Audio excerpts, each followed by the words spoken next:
Welcome back to Empowerment Radio. We are talking about tiredness today. I hope you're not tired of listening to tiredness and get a little bit energized. Get the feeling of, I can see things that I can change already. I can change how I frame my day and look forward to things rather than already resent them. I can change how my environment looks like and maybe clean up a little bit and remember the things that, for example, I talked about in the insomnia show, where we talked about how important it is to have the bedroom clutter-free, a zen zone, a place where your mind doesn't get stimulated but can actually completely go inside and relax and replenish. So these are all things that you right now can do, and many of you probably can see, well, if I just do these little things, it may be an investment of a few minutes, an hour, 2 hours, but if I can feel more energy as a result of it, it's a good investment. We just talked before the break about this suppression of ourselves because we are tolerating other people treating us a certain way. I often hear clients tell me that it's not the overt judgment that they fear. It's more the looks. It's that sense of not belonging, of other people, their peers. Clients tell me they are not daring to wear colorful clothes because they feel that the other mothers that pick up the kids at school will judge them for wearing something red or yellow, while all of them are more in the beige or in the black zone. And others say that they just feel like whenever they want to say something, whenever they feel like, at lunch they have a little story to tell, there is no reaction. There is just the chewing and maybe the blank stare. And so that's when they feel, well, people are not interested. I have really nothing to offer. So I'm just going to make myself small and hold myself back. Now, what we don't realize is every time we do that, we are really using a lot of force to suppress a natural desire of our being to express, to expand, to create. I mean, look around nature. It's happening all the time. We have a big garden. How many times do I have to weed it? Because there is a constant explosion of little plants that just want to be there, that just want to grow. You can see this all over, that this need to expand is just what the energy of the universe is, what we are driven by. So if you are doing the opposite and you constantly suppress that need and you're contracting because you're feeling this is the only way to keep yourself safe, well, guess what? It's not really safe. Maybe it keeps you away from judgment and criticism. Maybe you're not standing out, so you're having better chances to fit in. Maybe it gives you a sense of belonging, even though you're the silent one who doesn't really have any kind of personality, but at least you don't feel rejected. Well, but at the end, what's not safe about it is that you are hurting yourself, that you are basically draining so much of your life force energy by not allowing yourself to be as outspoken, as big, as creative, as expressive as you want to be on a deep level.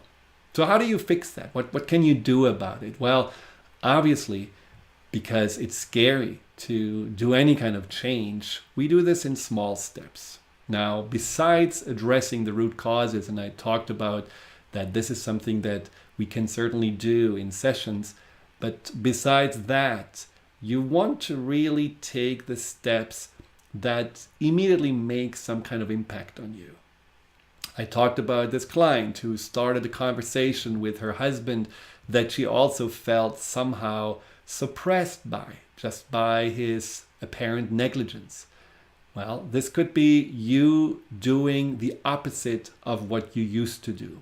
Rather than being maybe spiteful and feeling resentful, but doing this silently, you can at least write about it. You can at least see it on paper. You can at least express that energy out so that it doesn't stay in your mind and jumbles up everything else there. Maybe you are the one who feels, well, in my friendships, I can only be the listener because nobody really likes to hear what I have to say, and they're really more superficial or more gossipy, so I don't want to really partake in this. And so what if you become the one who is more the outspoken one? But you speak about things that interest you. You may even be able to change the topic. If there is some negativity coming up, if there is something about gossiping behind other people's back, you could just bring the conversation into a different direction, something that's more positive or more uplifting. Or if you have been always the friend who is the shoulder for others to cry on, just turn the tables, and to that same person who always comes to you, go to that person and just share maybe your intention to have more energy, your intention to, how I call it, play opposite George, which is that character from Seinfeld who at some point decided, I'm going to be not who I used to be, I'm going to be just the opposite. And his whole life, at least for a very short amount of time, turned around, and he had all the success with women and money, and because he didn't hold himself back anymore. You can also just do that wearing of something different. Maybe you have a little bit of colorful scarf on, or you wear green socks, or maybe you just go without a tie home from work, just trying to mixing it up a little bit. Finding ways for you to express yourself and not holding yourself back. Finding ways for you just to notice where especially there is that tension inside of you that makes you feel I need to hold it together, and then doing something that maybe the opposite can be extremely gratifying and empowering. Now, personally, for me, it has been always this need to be that peacemaker that prevented me from, just when I already grew up, from being someone who has his own opinion. For me, one of the biggest changes in my life was when it comes to expressing myself, was to learn to say no. When people that, especially in my family, were used for me to be the diplomat, the one that always fixes any conflicts and is listening to all the sides and bringing them somehow together, I think that was a designed role my parents gave me early on. Once I actually figured out this is exhausting, this is not what I want to do anymore, and I said no. Just that simple no was a huge release of energy, because I felt finally I have the power to create boundaries. If you are at work and you feel there are people always mistreating you, or they are just criticizing you, or they are taking advantage of you, or they are piling up work on you, saying no, that boundary, is a form of self-expression. It's a form of self-care that in itself can give you a lot of energy, because you are giving yourself more room to be true to yourself. So that is a wonderful ending, or a stopping of that energy drain of suppression. Now, another habit that I find is something that we probably all more or less are guilty of, is the habit of negligence. Negligence of our own needs. And I'm talking here very specifically negligence of our physical needs. Now, when you look at how you treat your car, you're driving along and all of a sudden there may be some kind of a light flashing at the dashboard, and you get into a panic. Well, we all do, because I don't know what that means. I'm not a mechanic, and so there is maybe even a little message blinking that says, find a garage right now or stop your vehicle. Okay, that's doing it. You're not putting the pedal to the metal. You're not just cruising along. You are stopping, and you take care of your car. Why? Because you depend on your car. It's an important investment. It's something you don't want to break. You don't want to pay a lot of money for a bigger repair, so you want to fix it as soon as possible. Now, is that the same way you're treating your body? Is that the same way you're taking care of yourself when you have little lights flashing in your physical form? For example, when you have pain, do you always attend to it? Or do you just say, it's going to go away, it's nothing bad?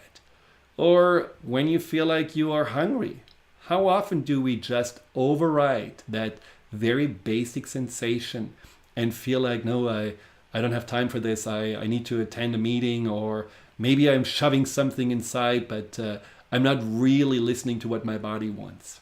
I had a client who was so in the mindset of being busy and having to work hard, and he was running a business, so there was no room for looking at his own needs, that he lived literally, I'm not lying, he literally lived for weeks at a time of Diet Coke and Twinkies. And that's all he ate, and that's all that he lived from. And at some point, his body naturally rebelled. He had so much pain, sciatic pain, that he couldn't get out of bed anymore. He couldn't go to work anymore. And he had to listen to what his body actually was saying. At some point, your body will make you understand that it's not made out of titanium, but it needs some kind of a TLC and some kind of support. Now, we need to look at this, because this is something that can also create friction inside. It can drain a lot of energy when we are moving around in a vehicle, our body, and expecting it to always function, but we never give back to it. The moving around will cost way more energy than when we are spending a little bit of time to rejuvenating it, supporting it, and giving it what it needs. We will talk more about this after the break. We will be right back. Welcome to Empowerment Radio. I'm your host, Dr. Friedemann, and we talk about tiredness and how we can stop the energy to drain from us. And before the break, I mentioned that the bad habit of not taking care of our body and expecting our body just to always be there for us without really giving a lot back to it can also create a huge drain of life force, a huge drain of energy. So just notice, what are the little things you can do right now to give a little bit back and not just feel that you're beating your body into submission by forcing it more and more to give than it really has. I mean, I had this bad habit when I was in cardiology as a physician in a big hospital, that I literally thought I was so busy that I didn't have any time to eat, to drink, to go to the bathroom, and only when I felt lightheaded, only when I really felt like, okay, I cannot stand anymore and I cannot focus anymore, then I saw, oh, it's time maybe to eat something. And what I ate wasn't really good. And then in the evening, to relax myself, I had a glass of wine or two. That wasn't really good for me either. So all of those things are basically habits where we are forcing our body to perform, to relax, or to be on it.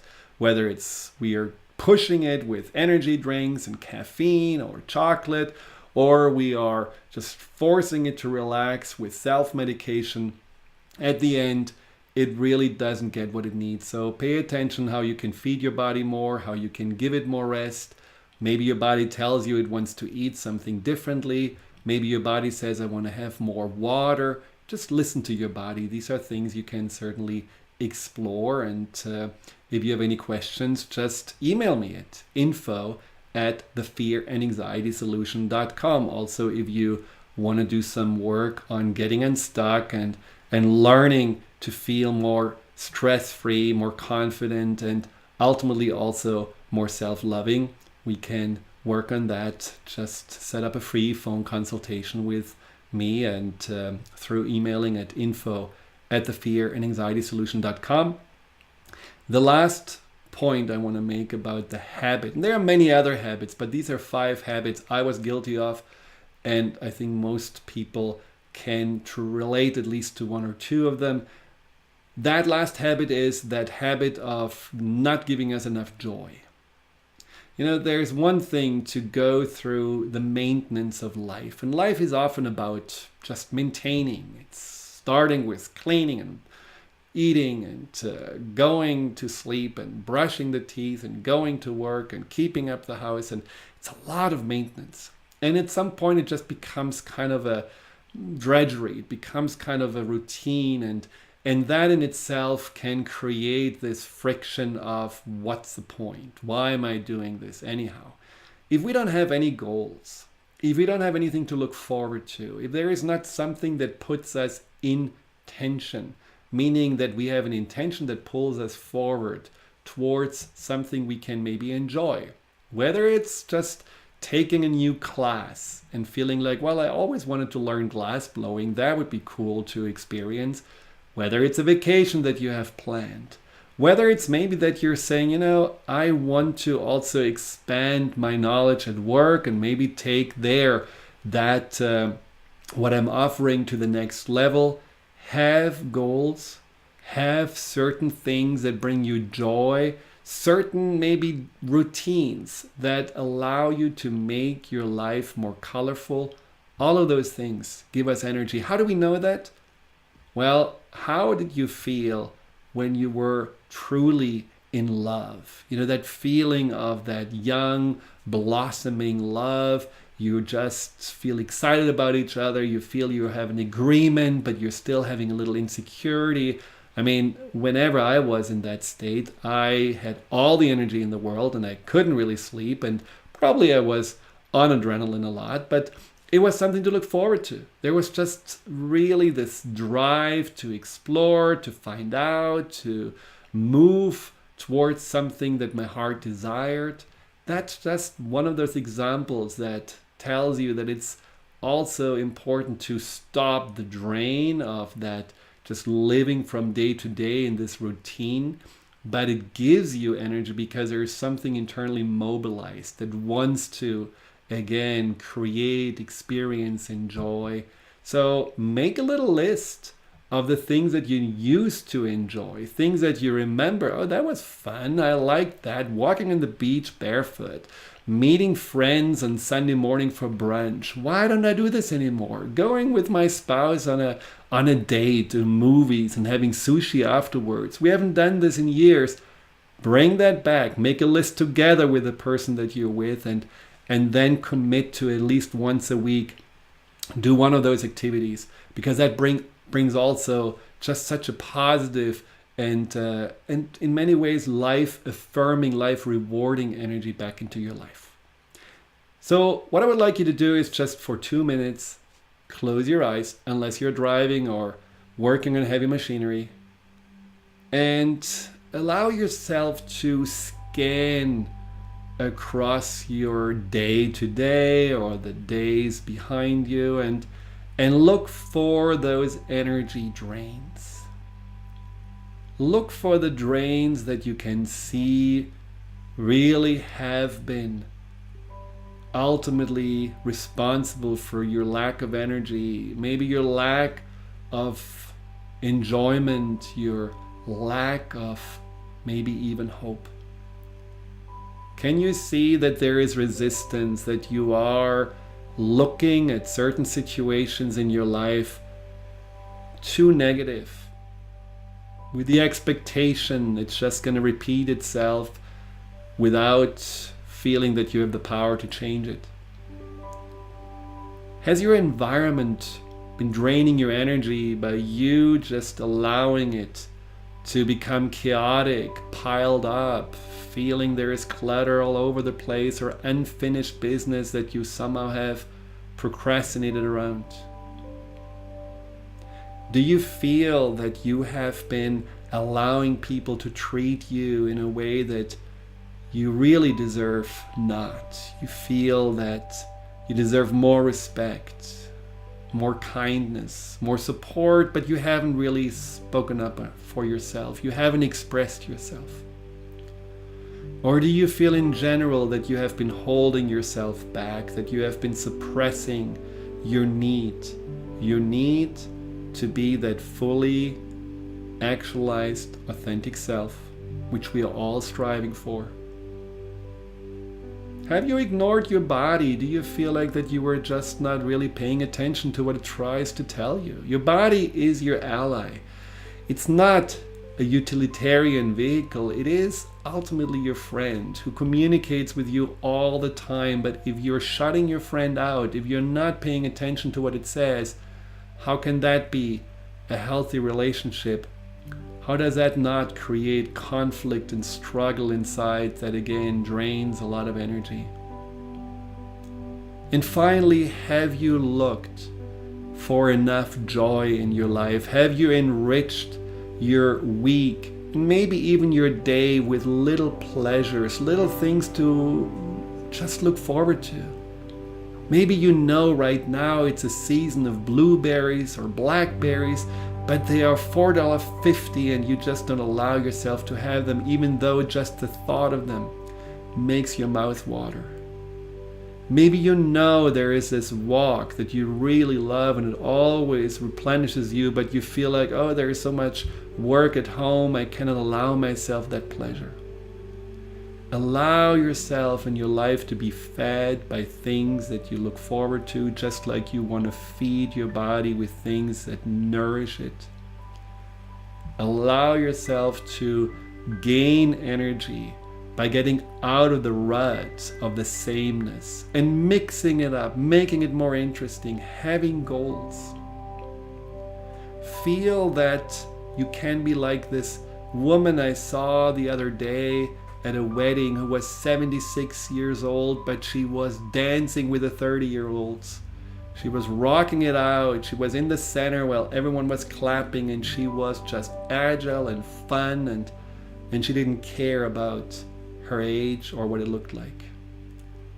Or that 73-year-old that is right now, after he retired, doing a PhD in quantum physics just for the fun of it, just because he wants to stay connected to the young people and the knowledge at the edge of science.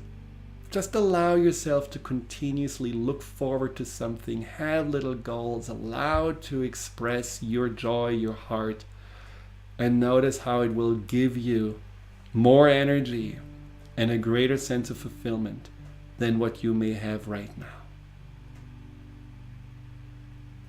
Good. So set your intention to make a difference, to empower yourself, and to look forward to this day with a greater sense of, this is my day and I'm owning it. And then you can open your eyes again. Welcome back. Well, another hour went by in the fly. So thank you very much for tuning in and for listening. Thank you for sending me. Sometimes people send me afterwards either comments or questions. I really appreciate this. You can reach me at info@thefearandanxietysolution.com or find out more about my work at thefearandanxietysolution.com. Until next time, in 2 weeks, I'm your host, Dr. Friedemann. Take good care of yourself and stay empowered.